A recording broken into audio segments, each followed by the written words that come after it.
Уставните измени се само почеток, потоа следуваат нови и нови услови и уцени. Бугарија повторно децидна. За Скопје патот до Брисел мора да оди преку Софија.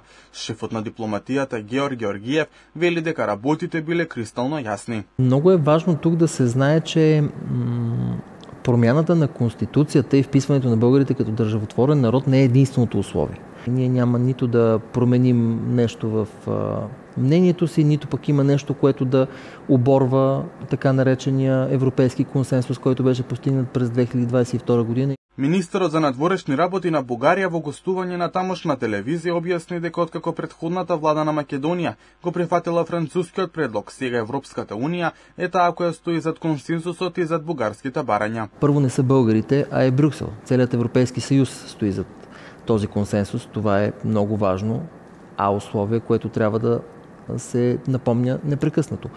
И второ, в този европейски консенсус, така както и вие много правилно изброихте протоколите, пътната карта за общностите и за малцинствата, придържането към договореностите за добросъседство, всичко това трябва надлежно да бъде факт, защото в противен случай няма да има изпълнение на европейския консенсус, няма да има изпълнение на заключенията от съвета. Токму на ова постојано предупредува македонската влада дека внесувањето на бугарите во уставот без никакви дополнителни гаранции само ќе отвори пандорината кутија, од која ќе излезат уште посериозните барања на Бугарија за идентитетот и историјата на Македонија.